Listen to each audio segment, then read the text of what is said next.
Hi, நம்ம 11th சிறப்பு தமிழ்ங்கிற புக்கில் இருக்கக்கூடிய லெசன்ஸ் ஒவ்வொரு லெசன்ஸாக பார்க்கலாம்.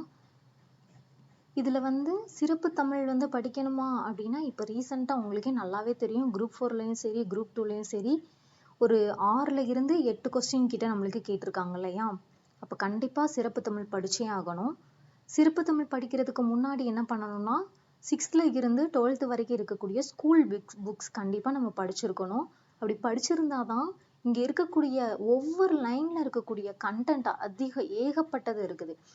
அது சில பேர் சிறப்பு தமிழ் படிக்கணுமான்னு பயந்துருதாங்க, புக்கை எடுத்தே பயந்துருதாங்க. பார்த்தா இங்க எந்த விஷயமுமே இல்லை. நானும் ஃபர்ஸ்ட் அப்படிதான் நினைச்சேன். ஆனா எந்த விஷயமுமே இங்கே கிடையாது. சரியா? நம்மளுக்கு சிலபஸ்ல என்ன இருக்கோ அது மட்டும் நம்ம படிச்சா போதும். நம்ம 11th இருந்து ஒவ்வொரு லெசனா நம்ம கொண்டு போகலாம். ஓகேவா? இதுல இந்த கவிதையியல், கதையியல், அரங்கவியல் இது ரொம்ப மஸ்ட். ஓகேவா? இந்த லெசன் நல்லா படிச்சுக்கணும். அரங்கவியல், அப்புறம் இலக்கணவியல். ஊடகவியல் ஜஸ்ட் ரீட் மட்டும் பண்ணா போதும். சரியா? நல்லா பார்த்தா ஒரு 4 லெசன் தான் இருக்கு, முடிச்சிடலாம் நம்ம. ஓகேவா? சரி, ஃபர்ஸ்ட் லெசன் பார்க்கலாமா? கவிதையியல் அப்படிங்கிற ஒரு லெசன் இருக்கு. கவிதைனா என்ன? கவிதைங்கிறது சங்க காலத்துல இருந்து இப்ப வரைக்கும் கவிதை நிறைய பேர் எழுதிக்கிட்டு இருக்காங்க. யாரு வேணாலும் எழுதிக்கிட்டு இருக்காங்க. ஆனா முன்னாடிலாம் அப்படி கிடையாது. இலக்கணம் தெரிஞ்சால் மட்டும்தான் கவிதை எழுத முடியும் அப்படிங்கிற ஒரு இது இருந்தது. அப்படி இலக்கணம் அப்படின்னா யாப்பிலக்கணம் நம்ம ஒண்ணு படிப்போம் இல்லையா? எழுத்து, அசை, சீர், தலை, அடி, தொடை அப்படின்லாம். அந்த மாதிரியான ஃபார்மேட் நம்மளுக்கு தெரிஞ்சிருந்தால் மட்டும்தான் கவிதை எழுத முடியும்.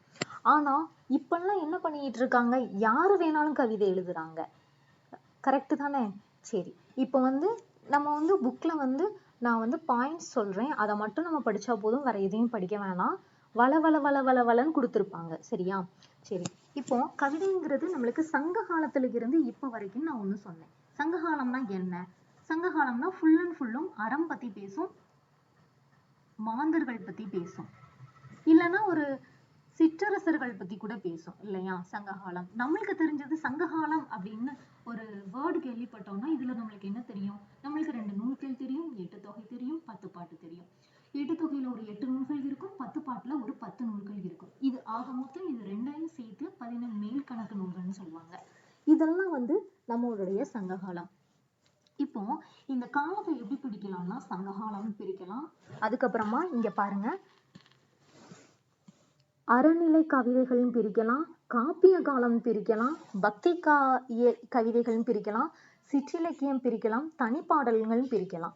இப்படி அதாவது ஒவ்வொருவோட தலைமுறைகளுக்கும் நம்ம இந்த கவிதைகளுடைய உருவமும் மாற்றம் அடைஞ்சுக்கிட்டு வருது.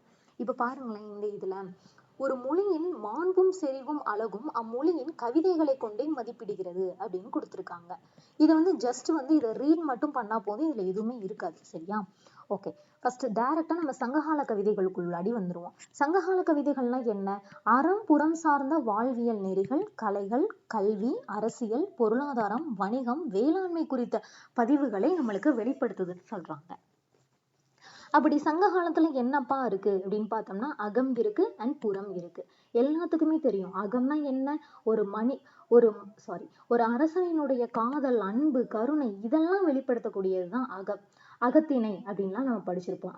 அகத்திணை, புறத்திணை, அகப்பொருள், புறப்பொருள் எல்லாமே ஒண்ணுதான். சரியா?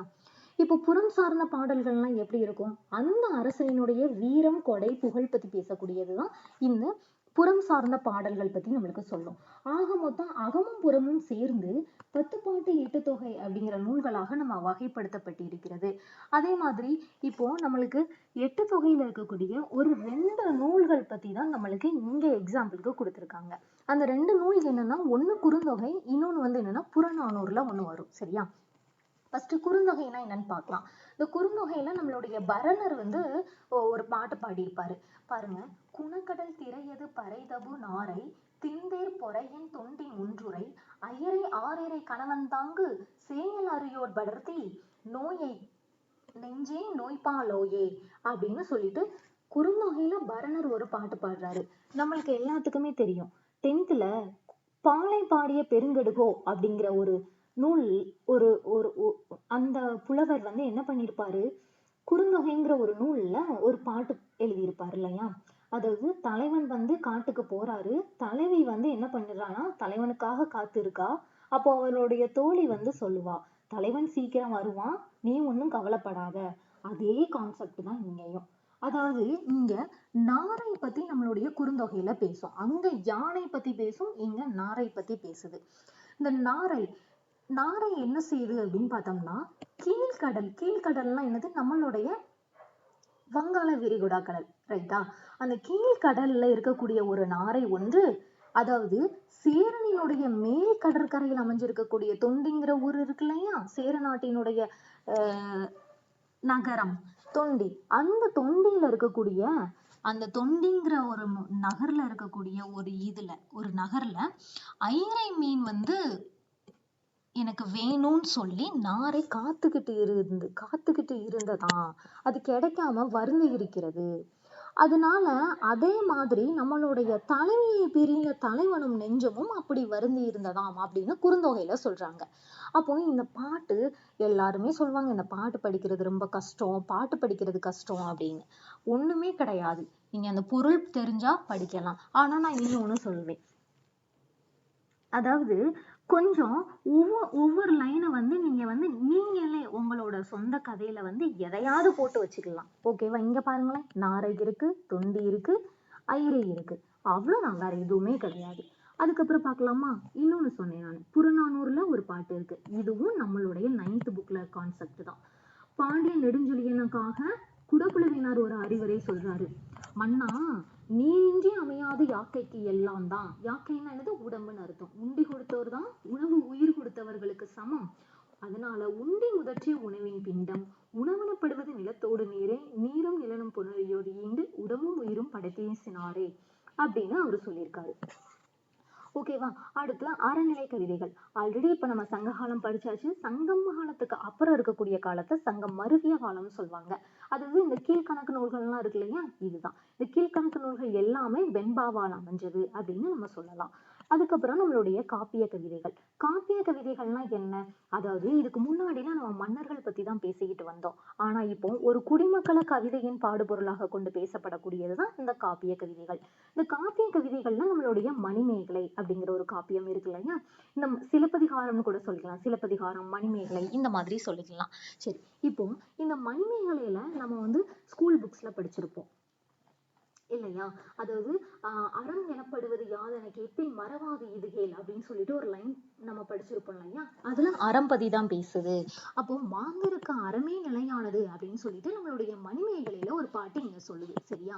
இங்க பாருங்க, இளமையும் நில்லா யாக்கையும் நில்லா வளவிய வான்பெரும் செல்வமும் நில்லா புத்தேன் உலகம் புதல்வரும் தாரார் மிக்க அறமே விருந்துணை ஆகுதுன்னு மணிமேகலையில இருக்கக்கூடிய சிறை செய்காதை நம்மளுக்கு சொல்லுது. சரி, இந்த பாட்டு எப்படி நான் ஞாபகம் வச்சுக்கிறணும்? ஓகே, நெக்ஸ்ட் ஒன் பக்தி கவிதைகள். பக்தி கவிதைகள்னா என்ன? ஆல்ரெடி நம்ம சங்ககால இலக்கியங்கள், அறநிலை கவிதைகள், காப்பியம் வரைக்கும் படிச்சாச்சு. இப்போ பக்தி கவிதைகள். பக்தி கவிதைகள்னா என்ன? இறை உணர்வோடு அன்பையும் அறத்தையும் இக்கால கவிதைகள் வெளிப்படுத்தின. அதாவது கடவுளை நோக்கியதாக அமைந்திருக்கும். இதுல வேற எந்த பாயிண்ட்ஸும் கிடையாது. அதுக்கப்புறம் சிற்றிலக்கிய கவிதைகள். சிற்றிலக்கியங்கள்னா என்ன? 96 வகைகள் ஒன்று நம்மளுக்கு நல்லாவே தெரியும் இல்லையா? இப்ப நம்ம சிற்றிலக்கிய கவிதைகள்னா என்னன்னு பார்க்கலாம். அதாவது ஒரு மன்னர்ல இருந்து ஒரு குடிமக்களை பாடுபொருளா பத்தி பேசி, கடவுளை பாடுபொருளா பேசி, இப்ப வந்து என்ன வந்திருக்கு அப்படின்னா, கோவை, உளம், அந்தாதி இதெல்லாம் கடவுளை பத்தி பேசியும் அரசன் பத்தி பேசியும், பள்ள குறவஞ்சிகள் எல்லாமே மக்களினுடைய வாழ்வியலை பத்தி பேசியும் நம்மளுக்கு கவிதைகள் எழுத ஆரம்பிச்சிருக்காங்க. இதை தொடர்ந்து எழுதப்பட்டதுதான் தனிப்பாடல் கவிதைகள். தனிப்பாடல் கவிதைகள்லாம் என்ன? அதாவது புலவர்கள் எல்லாருமே நல்லா நம்மளுடைய திறமையை வெளியே காட்டணும் அப்படிங்கிறதுக்காக எழுதப்பட்ட ஒரு கவிதை தான் தனிப்பாடல் கவிதைகள். ஓகேவா? இதுல வந்து ஸ்லேடை, விடுகதை, சொற்புதிர், சிந்து இந்த மாதிரி எல்லாம் வந்து